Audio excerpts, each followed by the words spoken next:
पाओगे। ऊपर करो, ऊपर करो। Hello everyone, Radhe Radhe. कैसे हैं आप लोग? आई होप कि सभी बहुत ही अच्छे होंगे, स्वस्थ होंगे, मस्त होंगे।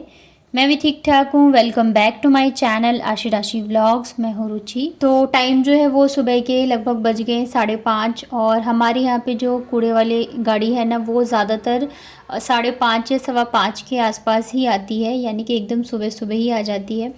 तो जैसे दूर से ही गाने की आवाज़ आने लगती है ना तो फिर मैं उठ जाती हूँ, क्योंकि कई बार ऐसे होता है ना कि एकदम गेट के सामने आकर ही फिर वो गाना स्टार्ट करता है, तो फिर जब तक मैं नीचे जाऊँगी ना वो चले जाते हैं।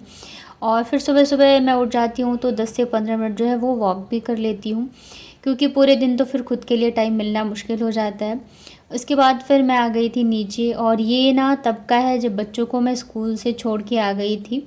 वॉक करने के बाद नीचे आई, फिर मैंने कुछ भी व्लॉग वगैरह नहीं बनाया, क्योंकि बच्चों को रेडी करना रहता है और सुबह का टाइम जो होता है ना, ख़ास करके तब तक जब तक कि बच्चे स्कूल ना चले जाएं, तो बहुत ही जल्दी जल्दी से सब कुछ करना रहता है, चाहे पहले उठ जाओ पर फिर भी। और आज तो बाबू जो है ना बिल्कुल जिद पे अड़ गई थी कि मुझे स्कूल नहीं जाना है, मैं तभी जाऊंगी जब आप मेरा बर्थडे मनाओगे, क्योंकि दीदी का बर्थडे मना, मेरा नहीं मना। अभी उसका बर्थडे आता ही जून में है, उस टाइम पे छुट्टियां होती हैं, तो इस वजह से ना आज तो बिल्कुल ही जिद पे अड़ गई थी। तो बहुत मुश्किल से रेडी हुई है, मतलब कि मुझे तो लग रहा था सच में वो नहीं जाएगी। लास्ट में मैंने कहा छोड़ दो, क्योंकि सैटरडे था, इस वजह से सैटरडे को वैसे भी ड्राइंग वगैरह एक्टिविटीज़ होती हैं, पढ़ाई उतनी नहीं होती है।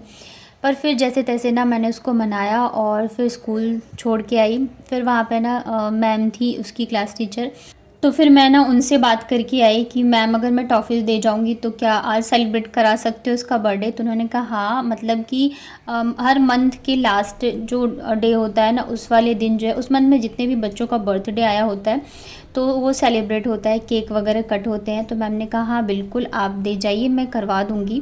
तो फिर मैं ना टॉफ़ी दे के आई, और मेरा मेन ये था कि उसे लगे कि हाँ मेरा बर्थडे सेलिब्रेट हुआ है। तो फाइनली जब वो स्कूल से आई ना तो बहुत खुश थी, और पूरे रास्ते मुझे बोलते आई कि मम्मा आज ना मेरा बर्थडे सेलिब्रेट हुआ। तो अब जाके थोड़ा सा मुझे चैन मिला, नहीं तो डेली ही वो मेरा बहुत ज़्यादा दिमाग ख़राब करती थी कि मेरा बर्थडे क्यों नहीं सेलिब्रेट होता है स्कूल में। यहाँ पे ना मेरे सारे काम हो गए थे, तो नहा धो के मैं आ गई थी पूजा करने के लिए। और आजकल ना मौसम बारिश का सा हो रहा है ना, मतलब धूप जो है काफ़ी हल्की होती है, या कभी धूप होती है तब भी बारिश आ जाती है, तो मौसम काफ़ी अच्छा है। तो मैंने सोचा ना साड़ी पहन लेती हूँ, नहीं तो ज़्यादा गर्मी या ज़्यादा ठंड होती है ना तब भी साड़ी पहनने का मन नहीं होता है। और ये साड़ी भी मतलब काफ़ी टाइम बाद मैंने पहनी है। और मेरी एक और आदत हो गई है कि मैं ना जो साड़ी का ब्लाउज़ होता है ना, जो स्टिच कराया होता है वो मैं नहीं पहनती हूँ। मैं ना जो स्ट्रेचेबल ब्लाउज़ होते हैं ना वही पहनती हूँ, और उसी में मुझे ना कंफर्टेबल लगता है। तो टाइम अभी ज़्यादा नहीं हुआ था, मतलब 8:30 से 8:45 के बीच जो है मैं पूजा वगैरह कर लेती हूँ। सासू माँ मंदिर गई हुई थी, तो बस अभी मैं जाऊँगी ऊपर जल चढ़ाने के लिए। और आज ना अभी तक बिल्कुल भी धूप नहीं आई थी, सुबह से ही मौसम ऐसा लग रहा है कि बस बारिश आएगी, और रात को भी बहुत बारिश आई है। आप देख सकते हो पूरी छत जो है ना वो गीली हो रखी है। तो यहाँ पे फिर मैं आ गई थी तुलसी जी में जल चढ़ाने के लिए। तुलसी जी का पौधा जो है ना सासू माँ ने ही आने के बाद ना वो उन्हें कहीं मिला होगा गली वगैरह में, तो छोटा सा पौधा नहीं होता, तो वो उन्होंने ही ला के लगाया था। मैं ना 1 महीने कानपुर में जब रुकी ना, तो जो भी मेरे पौधे वगैरह थे, फूल थे या तुलसी जी थी, सभी सूख गए थे। तो मैं जब तक आई ना तो सभी हट गया था, गमले भी नहीं थे। पूजा करने के बाद फिर कपड़े वगैरह मैंने डाले छत पे। वैसे तो बारिश का ही मौसम हो रहा है, तो कपड़े धो तो दिए हैं, अभी सूखने में पता नहीं सूखेंगे या अंदर ही रूम में सुखाना पड़ेगा। और मैं आ गई थी फिर यहाँ पे चाय बनाने के लिए, तो चाय रख दी है यहाँ पे गैस पे। और अभी मैंने शायद कल या परसों वाले व्लॉग में ही रोज़मेरी हेयर ऑयल दिखाया था आप लोगों को, तो वो उसके लिए आप लोग पूछ रहे थे कि कैसा है क्या है। तो मैंने अभी 2 बार ही उसको यूज़ किया है, क्योंकि मेरे खुद भी बहुत ज़्यादा हेयर फॉल हो रहे हैं। ये मौसम ही ऐसा है ना कि मतलब बाल तो सबके झड़ते ही झड़ते हैं। तो ये जो है ना अभी मेरे पास आया ही है, तो मैंने बस 2 बार ही यूज़ किया है। वैसे देखा जाए तो जो रोज़मेरी होता है वो हमारे हेयर के लिए, हेयर ग्रोथ के लिए और बाल झड़ते हैं तो उसके लिए काफ़ी अच्छा होता है। चाहे आप रोज़मेरी हेयर ऑयल यूज़ करो या रोज़मेरी का जो हेयर स्प्रे आता है, तो वो अच्छा होता है। पर अभी तो मैंने 2 बार ही यूज़ किया है, तो मैं 1-2 बार और यूज़ कर लूँ फिर आप लोगों के साथ शेयर करूँगी। वैसे अगर आप लेना चाहो तो मैंने कल के ब्लॉग में भी लिंक डाल दिया था, आज के में भी डाल दूँगी, तो आप वहाँ से जाके परचेज़ कर सकते हो। यहाँ पे चाय बन गई थी, तो बस चाय पीते हैं, उसके बाद बनाऊंगी मैं नाश्ता। तो नाश्ते में ना आज मैंने बच्चों को चावल के आटे का चीला दिया था, मतलब कि डोसा दिया था। जब मैं दही डालती हूँ तो डोसा बन जाता है, जब मैं बिना दही के बनाती हूँ तो चीला बोलती हूँ। तो उसके बाद ना फिर आज मैंने सासू माँ से भी पूछा कि आप खाओगे, तो उन्होंने कहा हाँ, तो उनके लिए भी बना दिया था। नाश्ता करने के बाद ना फिर मैं चली गई थी, कुछ सामान मुझे लेके आना था। एक्चुअली आज सैटरडे है ना, तो आज जो है सासू माँ प्याज वगैरह नहीं खाएंगे क्योंकि उनका संडे का व्रत रहता है। तो फिर ना मुझे बहुत सोचना पड़ता है कि ऐसा क्या बनाऊँ कि मतलब उन्हें पसंद भी आए और बिना प्याज लहसुन के बन जाए। तो उन्होंने मतलब उनको ना सोयाबीन बहुत पसंद है, तो मैं वही लेके आई। इस बार जब हम ग्रोसरी लाए थे ना, तो मैं नहीं लाई थी सोयाबीन क्योंकि थोड़ा सा ना मेरे पास रखा था, लेकिन बरसात के मौसम की वजह से ना वो ख़राब से हो गए थे, तो फिर मैंने उसे फेंक दिया और दुकान से मैं लेके आई। इधर नाश्ता बनाते बनाते ही ना मैंने आलू भी रख दिए थे बॉईल करने के लिए। तो बस ये अभी फटाफट से ना मैं लग जाऊंगी खाना बनाने के लिए, क्योंकि ना बच्चों मतलब खाना एकदम लास्ट बनता बनता ना बच्चों को लाने का भी टाइम हो जाता है, क्योंकि बीच में ना 1 घंटा जो है मैं अपने काम को भी देती हूँ। मेरा जो काम है ना यूट्यूब का, वो पता ऐसे चलता रहता है कि मैं बैठ के सिर्फ मैं एडिटिंग करती हूँ, नहीं तो बाकी चीज़ें जो है ना मैं खाना भी बना रही हूँ, कर भी रही हूँ, तो मतलब ऐसे करके चलता रहता है। आलू छील लिया था यहाँ पे कढ़ाई में ना, तेल में मैंने नमक, हल्दी और थोड़ी सी लाल मिर्च ऐड की है। सोयाबीन को ना मैंने 10 से 15 मिनट के लिए पानी में भीगने के लिए डाल दिया था। पानी अच्छे से निचोड़ लिया है और इसे ना अभी हम इसी मसाले के साथ में अच्छे से फ्राई कर लेते हैं। सोयाबीन ना आशिका और सासू माँ दोनों का फेवरेट है, दोनों को ही बहुत पसंद है। बाबू बिल्कुल नहीं पसंद करती है खाना, इसलिए ना आलू डाल देती हूँ तो वो आलू खा लेती है। और मुझे तो ना ज़्यादा पसंद है, ना ऐसा है कि मैं नहीं खाती हूँ। अब तो मतलब ऐसा हो गया है ना, शादी से पहले मैं बहुत ज़्यादा वैसी थी खाने पीने को लेके, ये नहीं खाना है वो नहीं खाना है, लेकिन अब ऐसा लगता है कि मैं सब कुछ खा लेती हूँ। कभी ऐसे सोचो भी ना कि मुझे क्या अच्छा नहीं लगता है, तो ऐसा कुछ नहीं है कि नहीं खाती हूँ, सब कुछ खा लेती हूँ। तो शादी के बाद बहुत सारी चीज़ों में बदलाव आता है लाइफ में, और साथ के साथ जो हमारा टेस्ट होता है ना, उसमें भी बहुत सारे चेंजेस आते हैं। जहाँ कुछ नहीं खाती थी, आज की डेट में मैं बनाती भी हूँ और खाती भी हूँ। तो यहाँ पे सोयाबीन जो है मैंने निकाल लिया है फ्राई करके। सेम कढ़ाई में मैंने वापस से तेल डाला है, जीरे का तड़का लगाया, इसमें ना थोड़ा सा मैंने राई भी ऐड किया था तड़के में। और जब ये अच्छे से चटक जाए ना, तो फिर इसमें हम डालेंगे बाकी की चीज़ें। तो प्याज लहसुन तो डालना नहीं है, तो मैंने यहाँ पे ना अदरक और हरी मिर्च कुटी हुई डाली है। हरी मिर्च ना मैंने आज जो तीखी वाली आती है ना यहाँ की, तो वो डाली है। इसे ना हम 1 से 2 मिनट के लिए अच्छे से फ्राई कर लेते हैं, ताकि इसका जो कच्चापन है वो चला जाए। और फिर मैंने इसमें ऐड कर दिया था एक चॉप किया हुआ टमाटर। और टमाटर जो है ना, मुझे लग रहा है पहले से थोड़ा सा सस्ता हुआ है। जहाँ 80 रुपये केजी मिल रहा था ना, अभी शायद 50 या 60 के आसपास मिल रहा है हमारे यहाँ। तो आपके यहाँ पे क्या रेट चल रहा है बताना। यहाँ पे टमाटर जो है थोड़ा सा मैंने भुना, उसके बाद मैंने इसमें ऐड कर दिया है मसाला, हल्दी पाउडर, बहुत थोड़ा सा लाल मिर्च पाउडर डाला है मैंने, क्योंकि आज हरी मिर्च तीखी वाली डाली है। उसके साथ ही मैंने यहाँ पे घर का पिसा हुआ धनिया मसाला ऐड किया है और नमक डाल दिया है। और बस इसके अलावा कुछ भी मसाले हम इसमें नहीं डालेंगे। और बस इसे हम अच्छे से फ्राई कर लेते हैं जब तक कि हमारा जो टमाटर और मसाले जो अच्छे से पक नहीं जाते।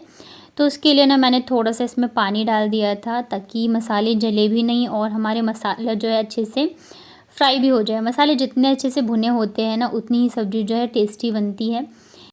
तो यहाँ पे हमारे मसाले अच्छे से भुन गए हैं, मसाले और तेल अलग हो गए हैं। तो अब ना मैं इसमें डालूँगी लगभग 1 चम्मच के करीब बेसन। बेसन से ना इसका टेस्ट भी काफ़ी अच्छा हो जाता है और सब्ज़ी की ग्रेवी भी काफ़ी गाढ़ी हो जाती है। वैसे तो मैंने बॉयल आलू यूज़ किया है, तो उससे भी ना ग्रेवी गाढ़ी हो जाती है। बेसन डालने के बाद ना इसे हम लगातार चलाते रहेंगे, नहीं तो बेसन ना फिर जल जाते हैं, अच्छे से पकते नहीं हैं। और तेल मसाले सब कुछ गर्म ही है एकदम, तो ज़्यादा टाइम नहीं लगता है, बेसन जो है भुन जाता है। उसके बाद ना इसमें हम एक एक करके जो हमने बॉईल करके आलू रखे थे ना, वो भी डाल देती हूँ। आलू मैं जब भी बॉईल करती हूँ ना, तो 1-2 मैं एक्स्ट्रा ही कर लेती हूँ, ताकि शाम को ना बच्चों के लिए नाश्ते में मैं क्या बोलते हैं टिक्की बना दूँ, क्योंकि बच्चों को बहुत पसंद आता है। यहाँ पे ना मैं मसालों के साथ आलू को अच्छे से भूनूंगी। बॉईल किए हुए आलू अगर आप अच्छे से भून के फिर बनाते हैं ना, तो सब्ज़ी बहुत ही टेस्टी बनती है। तो यहाँ पे मैंने लगभग 5 मिनट के लिए आलू को मसाले के साथ में भून लिया था। उसके बाद ना यहाँ पे मैं डालूँगी पानी ग्रेवी के लिए। तो वैसे तो ऐसी जो आलू अगर सूखी वाली खाओ ना पराठे के साथ, तो ये भी बड़ी अच्छी लगती है, पर मैं अभी बना रही हूँ आलू और सोयाबीन की सब्ज़ी। तो यहाँ पे पानी मैंने डाल दिया है। पानी आप अपने अंदाजे से डाल सकते हो। सब्ज़ी मैंने थोड़ी सी ज़्यादा ही बनाई थी क्योंकि मैंने सोचा था चावल के साथ खाएंगे, लेकिन फिर मुझे याद आया कि मतलब नेक्स्ट डे जो है मम्मी का व्रत है, तो जब जिस दिन व्रत होता है ना तो उसके एक दिन पहले हम दिन में रोटी खाते हैं और रात को चावल खा लेते हैं। नहीं तो वैसे नॉर्मली हम लोग दोपहर के खाने में ही चावल खाते हैं। तो यहाँ पे मैंने फटाफट से सब्ज़ी बनाई, चावल बनाए। उसके बाद फिर मैं चली गई थी बच्चों को स्कूल से लाने के लिए। घर आने के बाद ना फिर दोनों को नहलाया था। आज बहुत ज़्यादा गर्मी हो रही थी, मतलब सुबह तो मौसम बहुत अच्छा था तो मैंने साड़ी पहन ली, लेकिन जब बच्चों को लेने गई ना इतनी ज़्यादा वाली तेज़ धूप हो रही थी। यहाँ पे ना बाबू को मतलब हिंदी पोयम का शायद कुछ था, तो उसमें ना ये इसको प्राइज़ मिला था, तो ये बड़ी खुश हो रही थी बहुत ज़्यादा। तो इसमें ना जो पेंसिल का सेट होता है वही था, तो यहाँ पे इससे खुल नहीं रहा था तो मैंने हेल्प कर दी। और जब से ये लेके आई ना तब से दोनों ही परेशान हो रखे थे, मुझे जल्दी से खोलना है, जल्दी से खोलना है। और ये देखो इसके चेहरे की खुशी, बहुत ज़्यादा खुश हो गई थी। फिर मैं आ गई वापस से किचन में क्योंकि खाना खाने का टाइम हो गया था। सब्ज़ी मैं बना के गई थी, चावल बना के गई थी, तो बस ऊपर से मैंने थोड़ी सी हरी धनिया जो है कटी हुई डाल दी थी। इससे टेस्ट भी अच्छा होता है और बहुत अच्छी खुशबू भी आती है। जब हरी धनिया नहीं होती है ना तो मुझे ऐसा लगता है सब्ज़ी ना अधूरा अधूरा सा है। तो बस फटाफट से निकालते हैं खाना। और मम्मी का तो व्रत था तो बस सब्जी और रोटी खाई थी। मैंने ना एक दिन पहले प्याज और मिर्च का अचार बनाया था, तो मैंने और बच्चों ने थोड़ा सा ये भी ले लिया था। प्याज और मिर्च का अचार रहता है ना फिर तो कोई भी खाना खा लो बहुत टेस्टी लगता है। खाना खाने के बाद ना मुश्किल से आधे से 1 घंटे के लिए आज रेस्ट किया। उसके बाद ना आज मैं सबको लेके गई थी बाहर। बच्चे भी ना काफ़ी टाइम से पार्क वगैरह नहीं गए हैं, बस वही स्कूल से घर, घर से स्कूल होता है। मुझे लग रहा है मई में ना कानपुर जाने से पहले एक दिन मैं इन लोगों को पार्क लेके गई थी। आशिक का जो फ्रेंड है ना, तो उनकी मम्मी और मतलब हम लोग गए हुए थे। उसके बाद से फिर इसके पापा भी आते हैं ना तो टाइम नहीं मिलता है, 1 से 2 दिन के लिए आते हैं, तो जो घर के काम होते हैं वही ख़त्म नहीं होते हैं। तो मैंने सोचा चलो इसी बहाने बच्चे भी घूम लेंगे। और जब से सासू माँ आई हैं तो उन्हें भी कहीं बाहर लेके नहीं जा पाती हूँ क्योंकि ज़्यादातर उनके व्रत ही होते हैं, या तो शाम को बारिश आ जाती है, दिन में जा नहीं सकते, तो इस चक्कर में आज मौसम भी काफ़ी अच्छा हो रहा था। और बच्चे ना पार्क आने के बाद इतने ज़्यादा खुश हो गए थे। एक्चुअली मैं 2-3 दिन से बोल रही थी चलूँगी चलूँगी, लेकिन शाम को बारिश आ जाती थी तो फिर मैं लेके नहीं आती थी। तो आज भी इनको यकीन नहीं हो रहा था कि मम्मा लेके आएगी। और जब हम पहुँचे तो मुझे लग रहा है 5 या साढ़े 5 ही बजे थे। तो पार्क में जहाँ पे झूले वगैरह होते हैं ना, बच्चों का फेवरेट एरिया, यहाँ पे पूरा ही खाली था। लेकिन फिर 15 से 20 मिनट बाद ना मतलब कि सारे झूले भर चुके थे क्योंकि थोड़ा सा शाम होता है तभी आते हैं बच्चे। तो बच्चे एक बार अगर इनको ना पार्क लेके आ जाओ ना तो फिर ये यहाँ से जाने का नाम ही नहीं लेते रहते हैं। तो आराम से 1 घंटे तो इन्होंने कम से कम खेला, फिर भी जाने को तैयार नहीं हो रहे थे। लेकिन मुझे ना सासू माँ को भी लेके जाना था, उन्हें कुछ कुछ चीज़ें दिलानी थी। तो फिर बड़े मुश्किल से इन लोगों को मनाया। बच्चों का था कि आइसक्रीम खानी है, तो मैंने कहा ठीक है खिलाऊंगी, पहले यहाँ से तो निकलो। और इस टाइम पे बच्चे पापा को बहुत मिस करते हैं क्योंकि जब ये होते हैं ना हम साथ में आते हैं तो यही बच्चों को झूला वगैरह झुलाते हैं। तो यहाँ पे फिर मैंने दोनों को बिठाया, एक एक करके ना मैं फिर दोनों को ही झुला रही थी। सासू माँ थोड़ी सी बोर हो रही थी क्योंकि वो ना एक जगह बैठ गई थी और बच्चे सबसे ज़्यादा इंजॉय कर रहे थे और मैं बच्चों के पीछे ही घूम रही थी।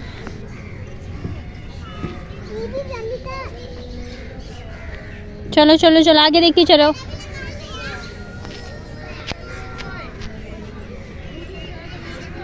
आगे देख के ठीक से, छोटा, हाँ छोड़ो उसको, बस अभी चप्पल पहनो। उसके बाद फिर हम लोग चले गए थे नेशनल हैंडलूम, यहाँ से ना कुछ चीज़ें लेनी थी। तो पिछली बार जब हम लोग आए थे ना बच्चों का बैग लेने, तो मैंने ना कॉटन की साड़ियाँ देखी थी। तो यहाँ पे मैंने मम्मी से बोला आपको अगर मतलब जो भी पसंद आ रहा है तो आप ले लो, मुझे दिलाना था, पर मुझे डेली यूज़ का नहीं, मैंने सोचा था मतलब कहीं जाने आने के हिसाब से मतलब लेने के लिए। यहाँ पे नीचे जितनी लगी है ना इतनी सुंदर सुंदर कॉटन की साड़ियाँ थी ना और बहुत ही रीज़नेबल प्राइस में थी, पर उन्हें ज़्यादा कुछ पसंद नहीं आया। मतलब कि वो थोड़ा सा डार्क कलर पहनती हैं और ज़्यादातर जो है लाइट कलर थे। जो नीचे रखी थी कॉटन की साड़ी उसमें तो डार्क कलर थे, पर वो डेली वेयर के हिसाब से थे। जो ऊपर थी ना वो थोड़ी अच्छी सी थी, तो उसमें ज़्यादातर लाइट कलर ही थे, तो मम्मी को पसंद नहीं आया। फिर हम लोग चले गए बैग वाले सेक्शन में, मतलब कि सबसे ज़्यादा टाइम जो है हम लोगों ने यहीं पे दिया। उसके बाद बाहर निकले और बच्चों के साथ आओ और कुछ खाओ नहीं, ऐसा हो नहीं सकता है।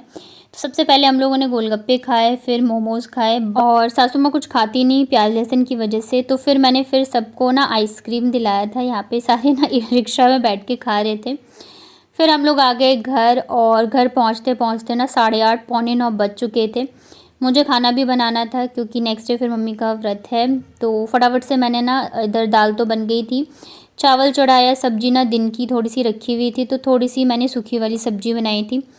फटाफट से मैं काम कर रही थी क्योंकि थकान बहुत ज़्यादा हो गई थी। जाते टाइम पैदल गए थे, आते टाइम ना दोनों बच्चे जो हैं आ गए थे, नीचे जो दीदी रहती है उनके साथ, और मैं और सासू माँ फिर पैदल ही आए थे। तो आदत नहीं रह गई ना चलने की, तो थकान भी हो जाती है।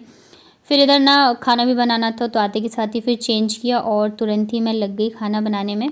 तो खाना खाते खाते रात के 10 बज गए थे और मेरा मन कर रहा था कि बस मैं सो जाऊं, लेकिन बाबू ना यहाँ पे जिद पे अड़ी थी कि मुझे ना होमवर्क करना है। बच्चे चले गए थे शाम को उठते के साथ ही, फिर आने के बाद भी मैं किचन में लग गई थी। तो मैंने सोचा नेक्स्ट डे संडे है तो करा दूंगी, पर बाबू ना मतलब उसको रहता है कि नहीं मुझे करना है। अभी 10 सवा 10 बज गए हैं, लेकिन वो करने की जिद पे थी। और जब मैं करा रही हूँ ना तो वो मस्ती में लगी हुई थी, देख रहे हो अभी भी डांस कर रही है। तो मेरे को ना गुस्सा भी आ रहा था, चिड़चिड़ाहट भी हो रही थी। तो कैसा लगा आपको आज का व्लॉग बताना कमेंट में। वीडियो अगर पसंद आया हो तो वीडियो को लाइक करिएगा, चैनल पे पहली बार आए हैं तो चैनल को कर लीजिएगा सब्सक्राइब।